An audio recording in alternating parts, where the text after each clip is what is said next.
morning. My name is Rob, and I'll be your conference operator today. At this time, I'd like to welcome everyone to the Dollar General Fourth Quarter 2025 earnings call. Today is Thursday, March 12th, 2026. All lines have been placed on mute to prevent any background noise. This call is being recorded. Instructions for listening to the replay of the call are available in the company's earnings press release issued this morning. Now I'd like to turn the conference over to Mr. Kevin Walker, Vice President of Investor Relations. Kevin, you may begin your conference. Thank you, and good morning, everyone. On the call with me today are Todd Vasos, our CEO, and Donnie Lau, our CFO. After our prepared remarks, we'll open the call up for your questions, and Emily Taylor, our Chief Operating Officer, will join us for the Q&A session. To allow us to address as many questions as possible in the queue, please limit yourself to one question. Our earnings release issued today can be found on our website at investor.dollargeneral.com under News and Events. Let me caution you that today's comments include forward-looking statements as defined in the Private Securities Litigation Reform Act of 1995, such as statements about our financial guidance, long-term financial framework, strategy, initiatives, plans, goals, priorities, opportunities, expectations, or beliefs about future matters, and other statements that are not limited to historical fact. These statements are subject to risks and uncertainties that could cause actual results to differ materially from our expectations and projections. These factors include, but are not limited to, those identified in our earnings release issued this morning, under Risk Factors in our 2024 Form 10-K filed on March 21st, 2025, and any later filed periodic report, and in the comments that are made on this call. You should not unduly rely on forward-looking statements, which speak only as of today's date. Dollar General disclaims any obligation to update or revise any information discussed in this call unless required by law. Now, it is my pleasure to turn the call over to Todd. Thank you, Kevin, and welcome to everyone joining our call. I want to begin by thanking our teams in our stores, distribution centers, private fleet, and our store support center for all their work to serve our customers and each other in 2025. We are proud of these efforts and pleased with our strong operating and financial results for both the fourth quarter and fiscal year 2025. We have not only stabilized our core business, but we've laid the groundwork to drive meaningful growth over both the near and longer term. For today's call, I will begin by recapping some of the highlights of our fourth quarter performance, as well as sharing our latest observations on the consumer environment. After that, Donnie will share the details of our financial performance, financial outlook for fiscal 2026, and updated thoughts on our long-term financial framework. I will then wrap up the call with an update on our strategy, including our strategic growth pillars. Turning to our fourth quarter performance. Net sales increased 5.9% to $10.9 billion in Q4, compared to net sales of $10.3 billion in last year's fourth quarter. We grew market share in both dollars and units in highly consumable product sales once again during the quarter, in addition to growing market share in non-consumable product sales. Importantly, we believe our continuing growth in sales and market share demonstrate the relevance of our unique combination of value and convenience for our customers. Same-store sales increased 4.3% during the quarter and included healthy growth in customer traffic as well as average basket size. The growth in average basket was driven by an increase in average unit retail price per item, partially offset by a decrease in average number of items.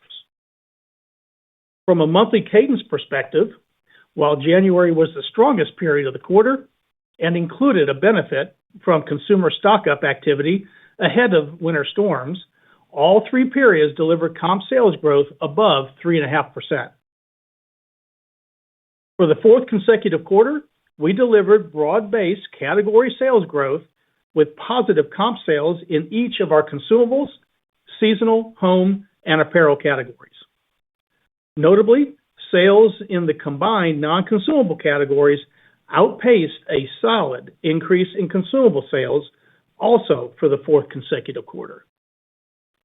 In addition, we finished 2025 with 3 consecutive quarters of meaningful growth in customer traffic, reflecting the essential role we play for our customer and communities as we help them save time and money every day.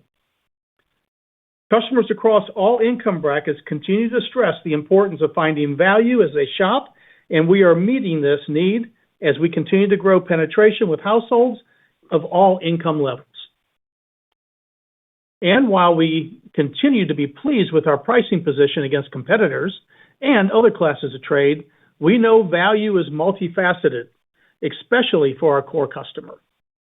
As a result, beyond our goal of keeping prices within 3 to 4 percentage points of mass retailers, we continue to offer compelling value through our extensive offering of more than 2,000 items at or below the $1 price point.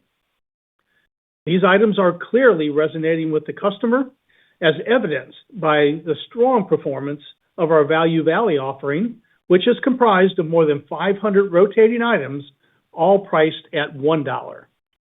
In fact, during the quarter, this offering delivered a comp sales increase of 17.6%, once again outperforming the chain average. These results represent meaningful acceleration compared to prior quarters, further building on the strong results we've been delivering in this area. In addition, $1 items in our seasonal business for the quarter delivered our highest sell-through rates, reinforcing the value our customers continue to place on this important price point. Our strong value proposition is complemented by the convenience of nearly 21,000 stores located within 5 miles of approximately 75% of the U.S. population, and a robust and growing digital presence to serve a wide variety of new and existing customers, all of which has uniquely positioned us as America's neighborhood general store. In summary, we're proud of our Q4 and 2025 results, which were well ahead of our expectations. We are well positioned to continue driving profitable sales growth and capturing growth opportunities while creating long-term shareholder value. Now let me turn the call over to Donnie. Thank you, Todd, and good morning, everyone. Now that Todd has taken you through the top-line results for the quarter, let me take you through some of the other important financial details. Unless we specifically note otherwise, all comparisons are year-over-year, all references to EPS refer to diluted earnings per share, and all years noted refer to the corresponding fiscal year. For Q4, gross profit as a percentage of sales was 30.4%, an increase of 105 basis points. This increase was primarily attributable to a reduction in shrink, higher inventory markups, and lower inventory damages, partially offset by an increased LIFO provision. Our shrink mitigation efforts once again contributed to strong gross margin expansion in the quarter, as we delivered a 62 basis point improvement in shrink versus prior year, even while lapping a 68 basis point improvement in Q4 2024. For the full year, gross margin expanded by 107 basis points, driven by an 80 basis point reduction in shrink. Notably, this reduction positions us ahead of the goals embedded in our long-term financial framework, and we expect further improvement over time. Turning to SG&A, which as a percentage of sales was 24.9%, a decrease of 165 basis points. The primary expenses that were a lower percentage of sales in the quarter include impairment charges, primarily due to the store portfolio optimization review completed in 2024, and retail salaries, partially offset by higher incentive compensation. Moving down the income statement. Operating profit for the fourth quarter increased 106% to $606 million. As a percentage of sales, operating profit increased 270 basis points to 5.6%. As a reminder, our Q4 2024 operating profit includes an approximate $232 million negative impact associated with the impairment charges I just mentioned. Net interest expense for the quarter decreased to $52.3 million, compared to $65.9 million in last year's fourth quarter. Our effective tax rate for the quarter was 21.8% and compares to 16.2% in the prior year. Finally, EPS for the quarter increased 122% to $1.93, which exceeded the high end of our expectations. Our Q4 2024 results include an approximate 81 cent per share negative impact associated with the impairment charges I mentioned earlier. Turning now to our balance sheet and cash flow, where we continue to make significant progress in strengthening our financial position. Merchandise inventories were $6.3 billion at the end of Q4, a decrease of $379 million, or 5.7% compared to the prior year, and a decline of 7% on an average per-store basis. Importantly, the team continues to do a terrific job reducing inventory while driving sales and improving in-stock levels. Overall, we're pleased with our inventory position, and moving forward, we're focused on growing inventory at a rate below our sales growth. In 2025, we generated significant cash flow from operations of $3.6 billion, which represents an increase of 21.3%. Our strong cash flow generation provides flexibility to reinvest in our business while at the same time further strengthen our balance sheet and liquidity position. In fact, as previously communicated, we redeemed $550 million of senior notes during the fourth quarter. This was well ahead of their scheduled November 2027 maturity and brings the total level of senior note redemptions in 2025 to $1.7 billion. We also paid a dividend of 59 cents per common share outstanding during the quarter for a total payment of approximately $130 million. Our capital allocation priorities continue to serve us well and remain unchanged. Our first priority is investing in the business, including our existing store base, as well as other high-return growth opportunities such as new store expansion, remodels, and other strategic initiatives. Next, we seek to return cash to shareholders through a quarterly dividend payment and, when appropriate, share repurchases, all while maintaining our goal of less than 3 times adjusted debt to adjusted EBITDA in support of our commitment to middle BBB ratings by S&P and Moody's. Overall, we're pleased with our strong financial results in 2025, which were significantly ahead of our initial expectations for the year. These results are a testament to the strong execution by the team and the ongoing positive impact of key growth initiatives across the business. I'd like to now discuss our financial outlook for 2026. Our current outlook reflects continued progress against our key growth initiatives. It also considers our efforts to mitigate cost inflation and the potential for continued uncertainty, particularly in consumer behavior. In addition, keep in mind that we entered the year well ahead of schedule on several of the goals initially contemplated in our long-term financial framework, which we introduced on our Q4 2024 earnings call last March. Taking all of this into account, for 2026, we expect net sales growth in the range of 3.7% to 4.2%, same-store sales growth in the range of 2.2% to 2.7%, and EPS in the range of $7.10 to $7.35. Our EPS guidance assumes an effective tax rate of approximately 25% and includes an anticipated negative impact of about 150 basis points from the expiration of the Work Opportunity Tax Credit on December 31st, 2025, resulting in an approximate 13-cent reduction to EPS. We expect capital spending in the range of $1.4 billion to $1.5 billion, which is aligned with our capital allocation priorities and designed to support ongoing growth. In addition, our board of directors recently approved a quarterly cash dividend payment of 59 cents per share for Q1 2026. And while our guidance does not contemplate share repurchases this year, they remain an important part of our broader capital allocation strategy at the appropriate time. Now, let me provide some additional context as it relates to our outlook for 2026. As a result of severe winter storm activity in the first 2 weeks of February, including periods of temporary store closures, sales results were negatively impacted to begin the year. Since that time, we've been pleased with the solid rebound in top-line performance. With all of that in mind, we expect Q1 comp sales to be in the low 2% range. For the full year, we expect continued gross margin expansion, though to a much lesser extent than 2025, as we lap the strong performance from prior year. We expect this improvement to be driven by our key gross margin drivers, which Todd and I will discuss in further detail shortly. On the expense side, we expect modest SG&A deleverage in 2026. While we expect to benefit from a more normalized incentive compensation level, this benefit will be partially offset by continued investments in key initiatives, including remodels and IT modernization. Overall, we're excited about our plans for 2026, particularly following our strong 2025 results, and we're confident in our strategy to deliver against our long-term financial framework goals. With that in mind, I will now provide an update on certain components of our long-term financial framework. I'll start with an update on how we currently see the path towards our 6% to 7% operating margin target over the next 3 to 4 years. Within gross margin, our plans include building on our efforts to further reduce shrink and damages. And while we have made significant progress on both fronts, particularly with shrink, we see opportunities for continued improvement as we move ahead. More specifically, we now anticipate shrink and damages combined will contribute approximately 50 basis points of incremental gross margin expansion as we continue to optimize our inventory position, improve in-store execution, and reduce store manager turnover.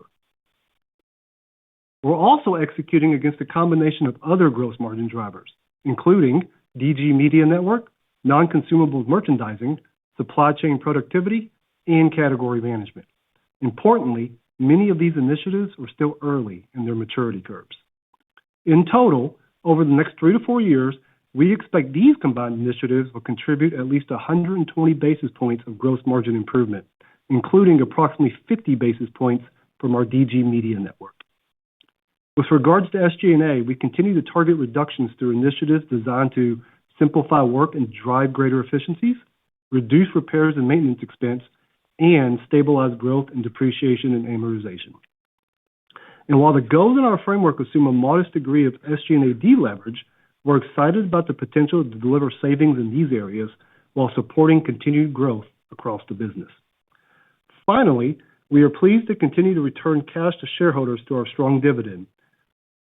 We are also looking forward to resuming share repurchases at the appropriate time. Overall, our framework is centered on driving strong top and bottom line growth and improving profitability while continuing to invest in high return growth initiatives and ultimately returning significant cash to shareholders. Importantly, we are working to further strengthen and accelerate where we see opportunity, our path to achieving these goals. In closing, we're pleased with our strong operating and financial results in 2025 and excited about our plans to drive continued growth in 2026 and beyond. We're confident in our business model and our long-term approach to driving sustainable growth while creating long-term shareholder value. With that, I'll now turn the call back over to Todd. Thank you, Donnie. As we look to build on our momentum in 2026, we're focused on 4 strategic growth pillars: enhancing the customer experience, elevating our brand, driving greater enterprise-wide efficiencies, and extending our reach. I will take the next few minutes to discuss each of these and how we are working to accomplish our goals. First, with the customer at the center of everything we do, we are focused on enhancing the customer experience. We believe we have a tremendous opportunity to gain additional market share with both new and existing customers as we look to drive trips with them both in-store and digitally. In-store, we expect to further enhance the customer experience in 2026 with the introduction of a new store format and even more relevant merchandising programs, including our non-consumable initiative. We have reimagined our traditional store format by creating a new layout in response to what customers have told us they want from their shopping trip. This new format is designed to be more open and inviting, resulting in greater browsing and treasure hunt shopping as customers are exposed to more categories as they navigate the store. We tested this new format in a portion of our 2025 remodel projects and are pleased with the incremental sales lift and relative sales outperformance compared to traditional remodels. Ultimately, we believe this format will help drive both increased transactions and ticket as the store provides for an even fuller fill-in trip. As we look to build on our success in 2025 and further increase penetration of non-consumable sales, we have exciting plans to drive growth in our discretionary categories. More specifically, we're continuing to evolve and expand our offering, and following the highly successful brand expansion in 2025 with brands such as Dolly Parton, Kathy Ireland, and others, we expect to launch at least 15 new brands in non-consumable categories in 2026.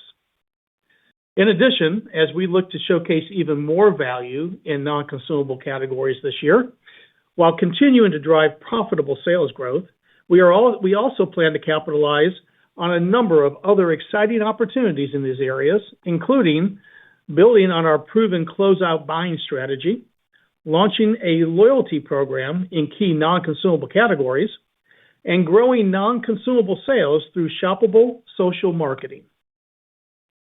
Notably, our goal is to increase non-consumable sales penetration to as high as 20% by 2029.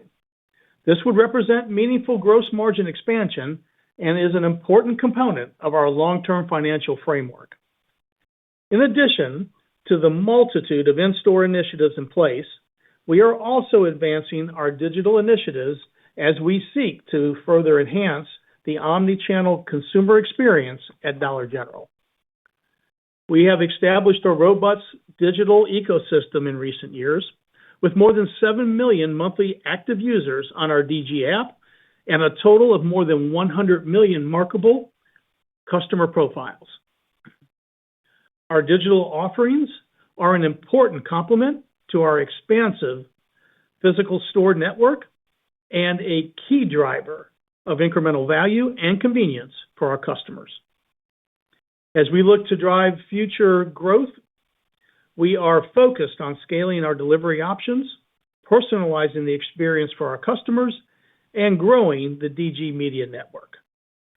We have significantly expanded the reach of our delivery options available to customers and are now delivering customers through approximately 18,000 stores and with our own My DG delivery offering, as well as through third-party partners, DoorDash, and Uber Eats. Collectively, these delivery options have significantly enhanced the convenience proposition for our customers, with more than 80% of the orders delivered in 1 hour or less, while also extending our value offering to a wide range of new customers who were previously underserved by delivery options in their community.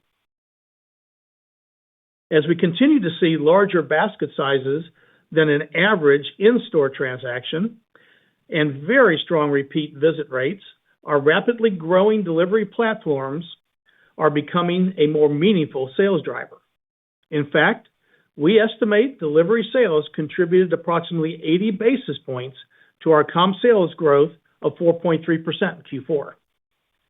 Looking ahead, we have ample opportunity to further drive incremental sales growth through customer experience enhancements, increased customer awareness, and expanded loyalty opportunities, including a planned pilot of a subscription program. As we see continued growth in our digital properties, one of the most significant components of our digital initiative is our DG Media Network, which enables a more personalized experience for our customers while delivering a higher return on ad spend for our partners. Our DG Media Network strategy is focused on accelerating on-site performance through improved search, sponsored products, and a stronger e-commerce experience, while expanding our ability to capture emerging off-site spends across social, connected TV, and video. We're also creating more opportunities for advertisers to participate inside our stores, better connecting digital and physical experiences. Over time, we believe this approach positions our entire advertising network as a strategic lever to drive profitable sales growth, enhance the customer experience, and strengthen loyalty across our MyDG ecosystem. In 2025, as partners continue seeking access to our unique customer base, we delivered approximately $170 million in retail media network volume, which is highly accretive to gross margin. Overall, our digital strategy is an important component of our in-store customer experience and a key driver within our long-term financial framework. Our second strategic pillar is elevating our brand. We believe we can drive significant sales and margin growth in this area through strategically investing in our mature store base, while diligently executing on the basics of retail. In turn, we expect to deliver an elevated experience for both our customers and employees. Our mature store investments will be centered around two established remodel programs: Project Renovate and Elevate. As a reminder, Project Renovate is our traditional remodel program, which impacts 100% of the store and includes adding or replacing coolers, as well as upgrading to the latest store format. These projects are focused primarily on stores that are 7 or more years removed from their last touch. In 2025, we introduced an incremental remodel program called Project Elevate, which is designed to further grow sales and market share in portions of our mature store base that are not yet old enough to be part of a full remodel pipeline. These projects include physical asset enhancements, merchandising updates, product adjacency adjustments, and category refreshes, all of which impact up to 80% of the total store. We continue to target annualized comp sales lift of approximately 6% in Project Renovate stores and approximately 3% in Project Elevate stores. In addition to higher sales, customer surveys indicate that both projects have had a positive impact on customer sentiment, each scoring more than 100 basis points higher post-remodel as compared to the rest of the chain.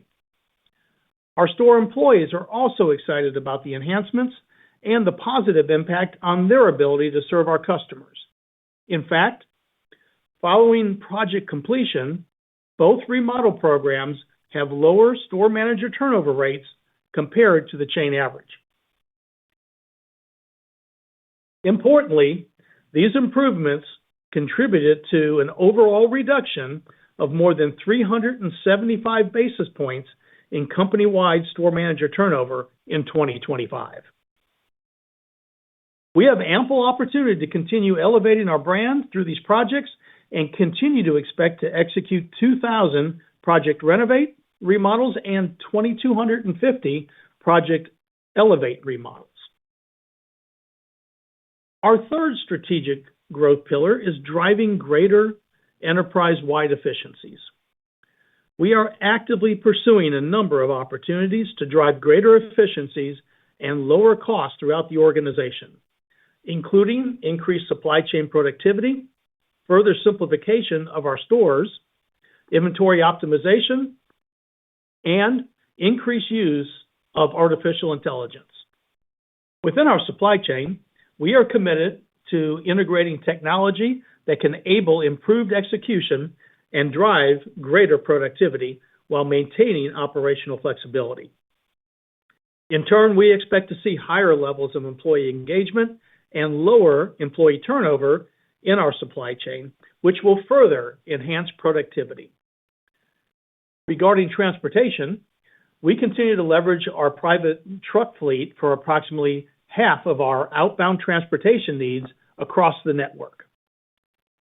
A private fleet truck represents savings of approximately 20% compared to the cost of a third-party provider, and we believe continued growth can drive substantial savings in the years ahead. Ultimately, our supply chain initiatives can support greater execution and efficiency while contributing significantly toward the operating margin goal in our framework. These efforts can also support work simplification in our stores, along with a continued focus on case pack fit, which reduces the amount of time spent stocking shelves, as well as SKU rationalization and inventory optimization. Finally, while we are still early in our AI journey, we are building an AI operating system for the enterprise, focused on reshaping our workflows to improve productivity and enablement. We believe that over time, these efforts can improve our customer-facing applications while accelerating our value delivery, decision automation, and continuous process improvement. lowering SG&A per unit of work, and driving efficiency in processes throughout the organization. Our final strategic growth pillar is extending our reach. We continue to extend our unique combination of value and convenience to new communities across the country. In 2025, we opened 581 new stores in the U.S., and we plan to open an additional 450 new stores in 2026. Approximately 80% of our stores are in rural communities of 20,000 or fewer people, and we see substantial opportunities to continue growing our store count and serving new customers for many years to come. Importantly, these projects continue to be one of our best uses of capital and are an important part of our growth strategy. In addition to our new Dollar General store growth, we continue to test and learn and refine our strategy for international growth in Mexico. We had a total of 16 Mi Super Dollar General stores at the end of 2025 and now expect to open approximately 10 additional stores in 2026. While our core business proposition of value and convenience continues to resonate with customers in Mexico, we are leveraging our learnings and customer, real estate, and merchandising insights to further extend our reach and capture more of these exciting growth opportunities. Finally, we are also pleased with the recent performance of our pOpshelf stores, which had strong comp sales that exceeded our plans in 2025. Importantly, we also continue to leverage learnings from pOpshelf and apply them to our non-consumable approach in Dollar General stores, which has supported our strong growth in these categories. Looking ahead, we remain excited about these concepts and its potential to be a meaningful contributor as we further extend our reach with customers of both banners.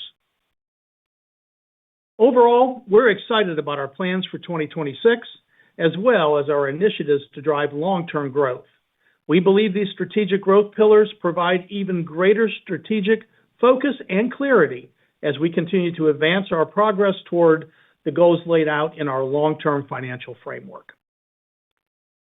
As I conclude my prepared remarks, I want to reiterate that we are pleased with our strong performance, confident in our business model and financial framework, and excited about the tremendous opportunity that we have in front of us. I want to thank our approximately 194,000 employees for their great work in delivering strong results in 2025, and I look forward to all that we will accomplish together in 2026. With that, operator, we would now like to open the lines for questions. Thank you. We'll now be conducting a question and answer session.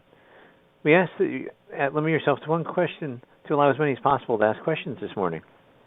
If you'd like to ask a question at this time, please press star one on your telephone keypad, and a confirmation tone will indicate your line is in the question queue. You may press star two if you'd like to remove your question from the queue.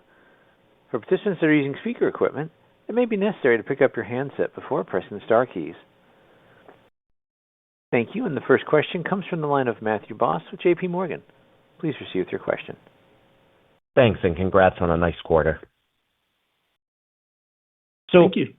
Todd, could you speak to the consistency of comps that you saw in the fourth quarter, drivers of acceleration in both the traffic and transaction, and just elaborate on comp trends that you've seen in the first quarter outside of the impact from the storm? And then, Donnie, on the bottom line, could you just walk through the puts and takes for operating margins that you've embedded in this year's outlook, notably the drivers you see remaining with gross margin, just your confidence in the 6%-7% operating margin by FY 2028 plan?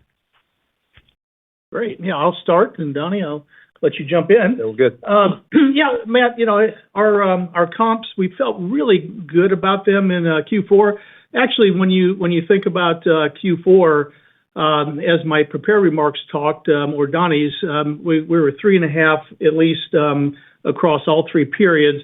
I think it's important, though, to note that November and January were the strongest, and December, again, still above or right at that 3.5, but the weaker of the three, if you will, if you call it 3.5 weeks. So I would say that if you look past the storm impact in January, November and January were pretty consistent, quite frankly. So feel good about that comp. And I would tell you the drivers, real quickly, really it's value at this point for the consumer that we hadn't talked about leading up to Q4. But I would tell you, as she moved through Q4, value became even more important depending on the areas that she was shopping, not only in our consumable areas, but in our non-consumable areas.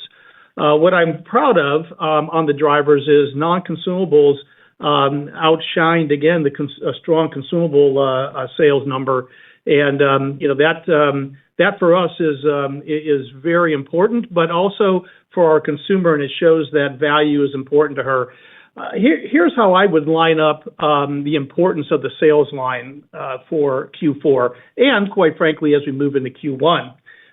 Private brands, the $1 price point, and a strong everyday low price. Those are the benchmarks for what our customer is looking for.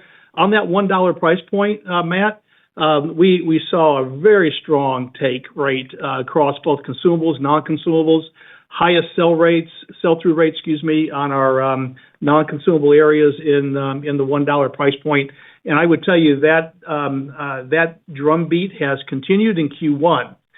In Q1, past the storm, we feel good about where the sales are. Actually, right back to where we thought they would be. So very good to see. But that first couple weeks in January, due to the storm, set us back just a bit. But we're right back in the game. Feel good about it, and I think that consumer really needs a Dollar General at this point. As we look ahead with all of what's ahead of that consumer, including the macro economic pressures that are out there and the geopolitical pieces that we're all watching very closely. Yep. And Matt, in terms of the margin drivers for 2026, before we jump into that, I thought I'd just touch quickly on Q4 because I do think it sets a little bit of context as you think about 2026. And so, from a Q4 perspective, especially pleased with the 105 basis points of expansion we saw during the quarter, and that's even with the 32 basis point headwind from LIFO. As you saw, the standout was once again shrink, followed by markups, and we liked what we saw on the damage line, which was pretty meaningful contributor in the quarter as well. And I'll tell you, we're especially pleased with the 107 basis points of expansion for the full year, even with the 40 basis point LIFO headwind. And so overall, for Q4, really pleased with the performance exiting the quarter and really pleased to see the momentum we're building against our key margin drivers, which positions us well as we move into 2026. On the SG&A line, the primary drivers really here were the prior year lap of the impairment charge. Just to be clear here, though, the majority of that we do consider discrete. Some of it is a little bit more normalized. And we are lapping, or will be lapping next year, higher incentive comp. So pretty outsized in 2025, lapping a below normal rate in 2024. So as we think about that setup, as we move into 2026, we do expect another year of gross margin expansion to a much lesser extent, or to a lesser extent than 2025. Just we are lapping that 107 basis point full year improvement from last year. In terms of tailwinds, we expect continued but more modest improvement in shrink. Again, we're lapping 80 basis points of improvement in the prior year. We expect continued improvement in damages, which again was a meaningful contributor in 2025, and continued momentum across our other gross margin drivers, which we touched on, including the DG Media Network, what we're seeing out of non-consumables. We're seeing some nice contribution from supply chain and category management as well. In terms of the headwinds, we are watching the changing tariff environment. We are watching the potential for the changes in higher gas prices. But overall, we do continue to believe there are more tailwinds than headwinds and feel really good about the momentum we're seeing on this front. In terms of SG&A, we do expect modest deleverage on the SG&A line. We are lapping that the higher incentive comp, so we expect more normalized incentive compensation levels this year, but we're also expecting continued investments in our key growth initiatives, and IT modernization and remodels are a couple I would call out. But overall, I'd say our expectations for SG&A are pretty much in line with the annual targets outlined in our long-term financial framework. The one thing I did want to touch on for 2026 is the tax. We anticipate a full-year tax rate of 25%. That compares to 23% in 2025. As I alluded to in my prepared remarks, this includes about 150 basis point headwind from the expiration of the Work Opportunity Tax Credit at the end of 2025, and that it will result in an approximate 13-cent reduction to EPS. And just as a reminder, the Work Opportunity Tax Credit, it's a federal tax credit available to employers who invest in job seekers with barriers to employment. And so think veterans, summer youth employees, SNAP recipients, and residents of rural renewal counties. The good news here is Congress has extended the program 3 times in the past 10 years. And so while there are no guarantees they'll do it again, there is precedent. In all cases, that extension is provided for a full catch-up provision. So more to come here, but we're watching it closely. And then just quickly, in terms of our confidence level in the op margin targets of 6 to 7%, what I'll tell you is we feel really good about our ability to deliver against that goal. I think one way to think about it, and Todd mentioned it in his prepared remarks, but we really do believe we stabilized the core business in 2025. And while there's still work to do, one of the things that's most encouraging to me is when you look across many of our key operating metrics, including things such as in-stock levels and on-time deliveries and inventory per store, among others, we're seeing strong improvement versus 2023 levels. And in many cases, we're seeing sequential improvement quarter over quarter, which tells us we're really building momentum across the business. And I think that's what was reflected in our strong Q4 and full-year financial results. And so when you add it all up, seeing good momentum across many aspects of the business, we're ahead of schedule in some of the initial goals contemplated in our long-term framework. And importantly, we'll continue to accelerate our path to achieving these goals where we see opportunity. And one of the things I think will be helpful as we move forward is as you think about our priorities for 2026 and beyond, they really are underpinned by the 4 strategic growth pillars that Todd alluded to. And in short, I think they're going to really help guide our decisions and investments as we move ahead. And so overall, a lot of reasons to be optimistic as we move forward. And I really do believe we're well positioned to grow sales, enhance margin, increase profit, and capture more share going forward. Our next question comes from the line of Simeon Gutman with Morgan Stanley. Please proceed with your question. Morning, Todd. Morning, Donnie. As a follow-up to that last question, if you put the marginal together, we just don't have the interest, but it looks like it's kind of flattish year over year, maybe up a little bit. So if you look at operating margin, if you can just speak to that. And then let's say your comp comes in, 3% or so. Are you leveraging expenses at that level? Does it need to be a bit higher? I'm not trying to be cute with 3, but just trying to think about what are the tiers where we start to see more meaningful SG&A leverage such that whatever you've built into 26 ends up being better. Yeah, no, thanks, Simeon, for the question. I think, you're thinking about things the right way. As I alluded to, we do expect gross margin improvement, but to a much lesser extent in versus 2025. And to your point, that will be partially offset by modest SG&A deleverage. And to your point also, the amount of SG&A deleverage will be somewhat dependent on our comp sales performance for the year. And more specifically, we do expect deleverage will occur until we're slightly ahead of that 3 points of comp. All that said, what I'll tell you is we feel really good about the guidance we provided today based on what we know today, and especially in light of the evolving landscape, including some of the uncertainties that I mentioned, whether it's tariff rates or gas prices or consumer behavior. But keep in mind, we're well ahead of several of the goals contemplated in long-term financial framework. And just to contextualize, right, when we introduced the framework last March, we contemplated that the more meaningful contributors to gross margin in the first 2 to 3 years would be shrink and damages. So think more operational in nature. And, we expected benefits from other gross margin drivers ramping throughout this time frame and contributing more over time. And that expectation hasn't changed. What has changed is the margin recapture opportunity from shrink and damages has occurred at a much higher and faster rate than we initially contemplated. And the good news is we now expect even more benefit from these drivers than we initially thought. And the other gross margin drivers are progressing generally in line with our original expectations. And so in short, what's most encouraging for me is, as you think about 2025, we were able to capitalize on opportunities to really accelerate our progress towards our long-term goals, and we're going to continue to focus on opportunities to further accelerate where we can. But overall, there's still a lot of year left, but I like how we're positioned coming into 2026. And again, I think there's a lot of reasons to be optimistic as we move forward. Yeah, and Donnie, I would just add, on that SG&A rate, in that long-term framework, AI is not contemplated, within that framework, and we've got a nice jump start there, and more to come as we continue to unfold the AI initiatives here at Dollar General. But I would tell you, they're squarely focused on two big areas. One being the customer and driving more sales and profitability with the customer, but also number two, the efficiencies that will come with through our supply chain, through our stores, and of course all back of house with AI. So that should be a nice top spin as we move over the next couple of years as well. Our next question comes from the line of Robbie Ohmes from Bank of America. Please proceed with your question. Oh, hey, Todd. Hey, Donnie. Thanks for taking my question.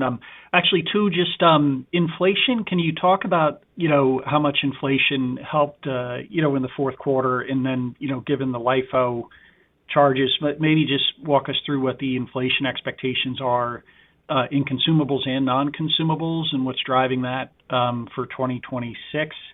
And then the second thing would just be, I'd love to hear, I know you guys started doing a lot of SKU reductions. What's been the benefit there? Is there more of that coming this year? And what do you, how is that helping sales, comps, margins, et cetera? Thank you. Yeah, maybe Robert, I'll take the first question. In terms of inflation, we are seeing inflation consistent with what others have referenced. So, very low single digits as you think about consumables and non-consumables. So pretty balanced there. I think, in terms of, the amount of inflation we're seeing, I mean, again, one way to think about that is a LIFO provision. And, it was a $45 million impact in the fourth quarter, so essentially 32 basis points. And so, just as a reminder, LIFO reflects the cost increases primarily based on the current tariff rates, as well as what's been absorbed by vendors. And so, something we're watching closely, but that's our expectations are embedded into our full year guide.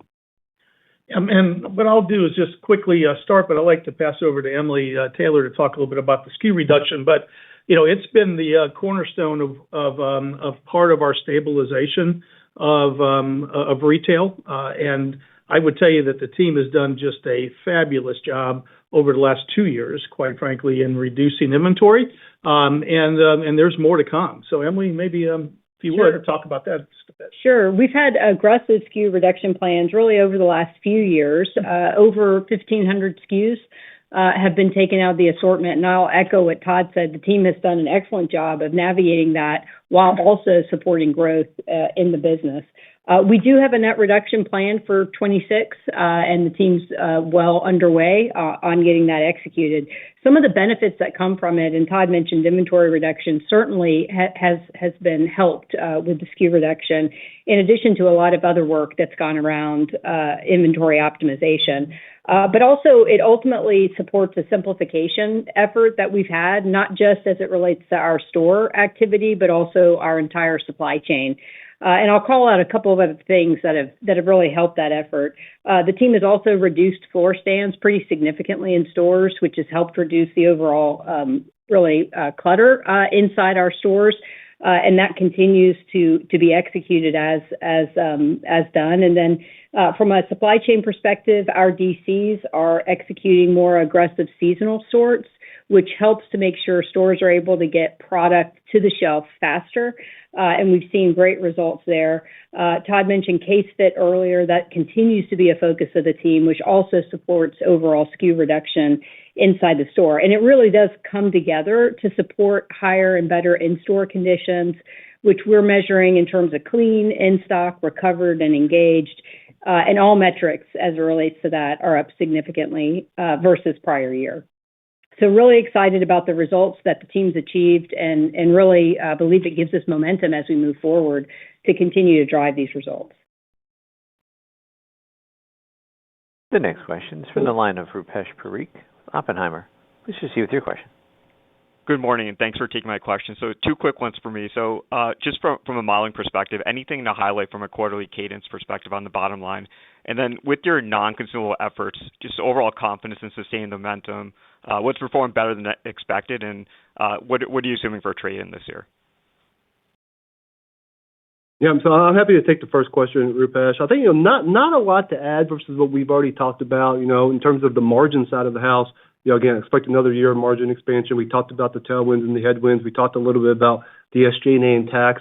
The one thing maybe I will touch a little bit on is just overall how we think about the headwinds and tailwinds for sales. And so from a tailwinds perspective on the sales line, we are seeing great momentum across many of our initiatives, specifically what we're seeing out of remodels and non-consumables, and as Todd alluded to, private label, and in digital, quite frankly, and all of this is really resonating with the customers. And I like the growth we're seeing with new customers and the trade-in customers, and feel really good about our plans to retain a lot of them. And overall, spending remains pretty resilient from a consumer perspective.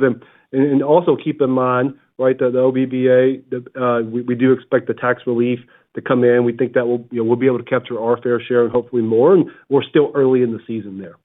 In terms of headwinds, as Todd touched on, we also touched on in our prepared remarks, or we do expect a modest impact, negative impact of sales, just driven by the 2 weeks in P1 by the winter storm activity, including temporary store closures. And consumer sentiment does remain cautious and stagnant, and inflation remains sticky, and the macro environment continues to evolve. And we touched on tariffs and gas prices already. But overall, what I would tell you is really encouraged by our sales trends. Feel good about the guidance we provided based on what we know today. And, again, there's still a lot of year left. We'll see how things play out, but the goal is for us to be there for the customer, and we're really focused on delivering as much sales as possible. Yeah, Rupesh, thanks for the second part of that question. I'm also going to pass it over to Emily in just a moment. But, we're really proud of that non-consumable business that we have cultivated and grown over the years, but definitely refocused over the last year and now leading into 26 with a lot of great momentum. I would tell you that, with value being at front and center and the cornerstone of what the consumer's looking for, there's no better place to shop than Dollar General when you think of that, especially in that non-consumable world. And I would tell you that the customer is really seeing that benefit. And then lastly, I would just tell you before I pass it over to Emily for some more detail, is that our Pop Shelf group has really done a nice job inside their stores, but also in helping inform our non-consumable direction and businesses in the mothership, if you will, or the Dollar General store. So that has really helped and will continue to help on both sides of the equation. Yeah, and I would just say I'm very excited about the trajectory in the non-consumable business. I mean, Q4 is fourth consecutive quarter of positive same-store sales, fourth consecutive quarter of non-consumables outperforming our strong results in the consumable area. And it really is a result of the great work that the merchant team has done to set up that area of our store. We are offering more for the customer today, not just in terms of value in this space, but also in terms of newness.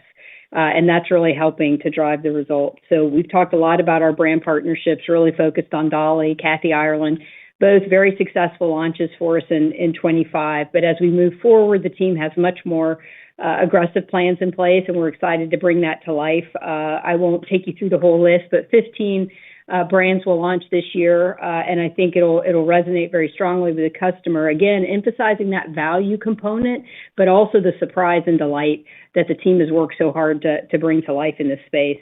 In addition to assortment changes, though, I don't think it can be understated that launching shoppable social is a big game changer for us in this space.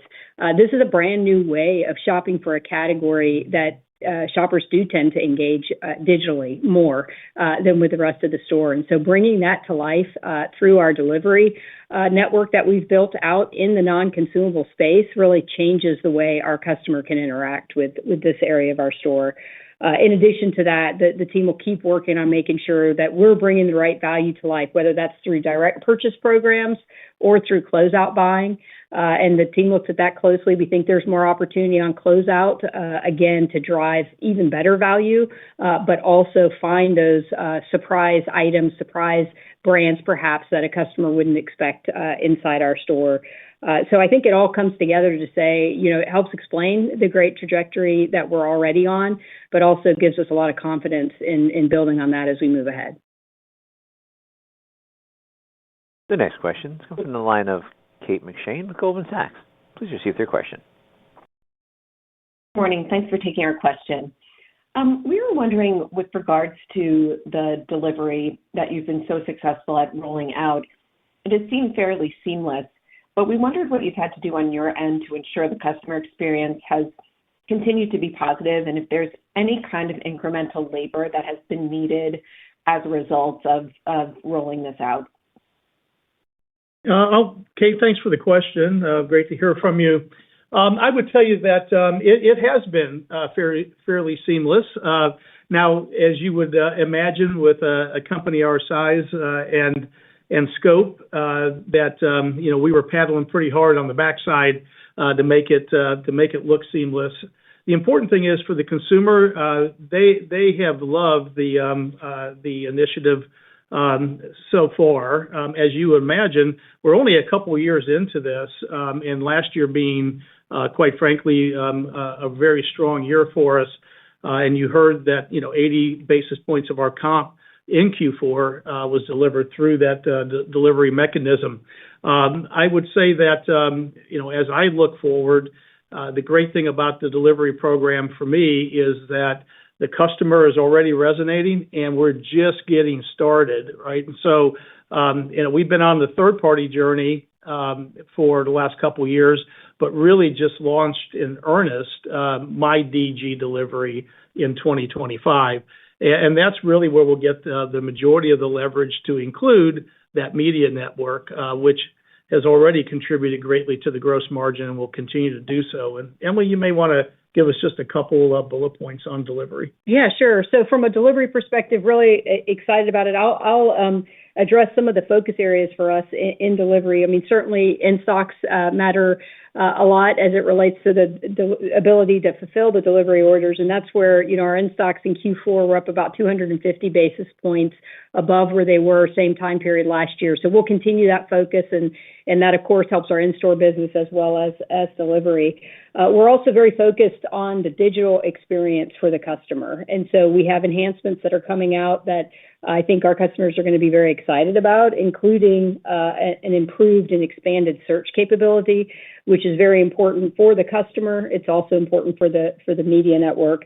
But all in, excited about what we're seeing out of delivery. I'll give a couple of more points. We see our existing customers who use delivery shop us more often with this capability, which is exciting to us. We see new customers at a very high rate getting exposed to Dollar General through our delivery channels, and that's also very exciting. So what we really like is it's highly incremental to sales, and it is a profitable business for us. And then just as Todd mentioned, it supports our efforts around media network as well. And this has really helped to drive the business to the $170 million that we quoted in the prepared remarks. And as we move ahead, we see continued opportunity there as well. Advertisers love that we offer a unique and unduplicated reach into the communities that we serve for them, and we have a lot of initiatives underway to help drive this business forward as we move ahead. And the expansion of media network, of course, grows as we're able to grow our digital assets, and delivery certainly helps us do that. So it's very much co-joined with our strategic priorities going forward. Yeah, and the thing that probably excites me the most, everyone, is really, I do believe this represents two incremental profit pools for us, right? So as Emily alluded to, delivery is highly accretive from a sales and profit perspective, right? Media network's highly accretive from a profit perspective, and the beauty of it is, right, they are self-reinforcing. And so as we continue to grow delivery, we'll continue to grow DG Media Network, which in turn should help fuel even more delivery growth. And so really excited about what this could mean for the business. And the great news is we're still early days, but a lot of opportunity as we move ahead. Our next question is from the line of Kelly Bania with BMO Capital. Please proceed with your question. Hi, thanks for fitting in our question. Just wanted to go back to the bigger picture of the margin discussion. It sounds like shrink, obviously the outlook is 50 basis points higher than your prior plan from last year. Can you just talk about the processes or reasons of why that should go higher? I think you also commented that inventory should maybe start to grow, maybe less than sales, but albeit grow. And then on the flip side, I think it sounds like the DG Media contribution is maybe a little bit lower than what it was previously. Is that accurate? And can you just talk about what kind of digital penetration and growth you need in order to achieve the targets that you've outlined today? I'll start, and Emily, you could fill in a little bit on the media network and what we're seeing there. I would tell you that we feel really good, Kelly, about where we're headed on that shrink side and damage side. This is nothing new for Dollar General. We know what to do here. I said that over a year ago, and I said that when I first came back in the chair in 2023, and we've executed very, very nicely. We believe that there's still more to come. We were, I wouldn't say conservative, but knowing that the macro environment had changed some since 2019, we leaned into that 2019 levels of shrink to be able to get back to. But we're starting to see where it could be back to 2017 type of levels even. And so the team has done a great job, but again, there's no big silver bullets there. It's really execution. It's, taking the self-checkout units out, turning them into assisted lanes was a big win. Staffing that front end 100% of the time, big win. And then inventory control is a huge opportunity, has been and will continue to be, especially as we move forward in the damage side of the equation. While shrink has moved a lot faster in the positive for us, damages have moved positive, but not at the same pace. We believe that 26 is the year 26 here will be the time for damages to move at that quick rate. Matter of fact, just out of the chute, yes, only one period in Q1, we're already seeing that on the damage line and happy about what we're seeing there.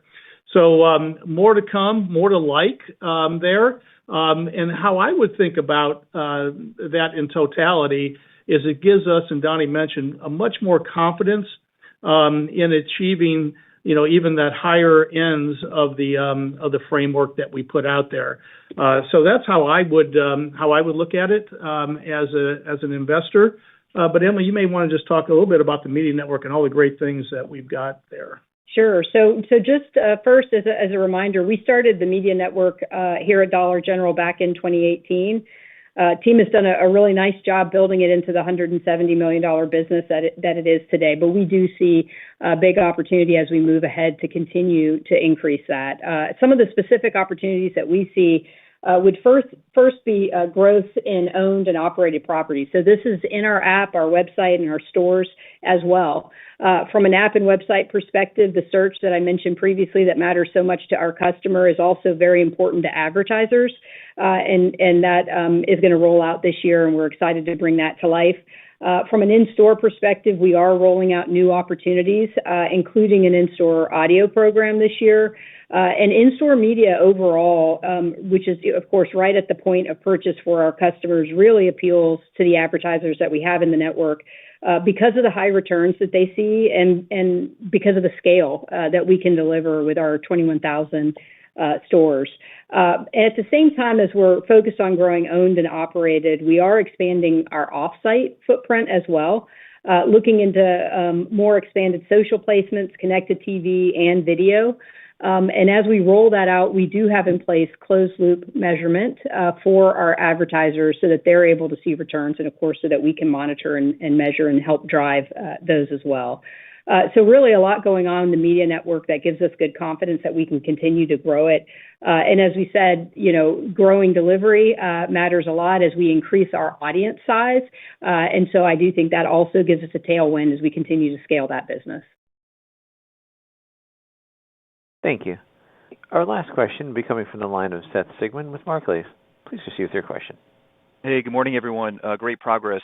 I wanted to focus on free cash flow, which has increased pretty meaningfully over the last year again. A lot of things working. Can you talk a little bit more about that opportunity to further optimize inventory, but also payables? That's been a big benefit here. What's changing? How much more can that go? And then finally, related, how do you think about returning to the market for buybacks? How should we think about the time frame? Thanks so much.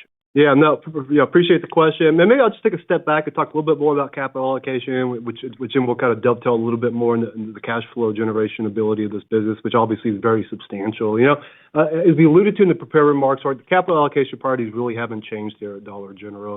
That the goal is really we want to ensure ample liquidity. I think about it as maintaining a fortress balance sheet, but we also want to obviously maintain the investment grade credit rating. We're going to invest in high return projects. We're going to maintain the dividend, and then we want to return excess cash to shareholders through share repurchases, right, where appropriate. That said, the focus has been on deleveraging of the balance sheet in order to really further improve our leverage metrics while continuing to enhance our flexibility. And the great news is, right, just given the significant improvement in cash flow this year, again, as a reminder, operating cash flow was up 21%, $3.6 billion. And so even when you exclude CapEx, the cash flow yield of the business is pretty substantial. Just given the strength of that, it did provide us the opportunity to redeem a total of almost $1.7 billion in senior notes in 2025. And the beauty about this is it helps to further strengthen the balance sheet, reduce future interest expense, and provide even more flexibility going forward. To your question on share repurchases specifically, while our guidance does not assume the repurchase of any shares this year, share repurchases are an important component and driver of the long-term financial framework, and the model contemplates we restart our repurchase program in 2027. And so more to come here, but feel really good about the progress we're making from a balance sheet and liquidity perspective. And then in terms of cash flow, obviously something we're very focused on. We think there's still opportunities to optimize inventory levels in our position. And we do expect continued AP leverage as we move ahead, but not to the extent that we saw in 2025. Thank you. Ladies and gentlemen, this will conclude our question and answer session, and we'll also conclude today's conference. We thank you for joining us today and for your participation. You may now disconnect your lines and have a wonderful day.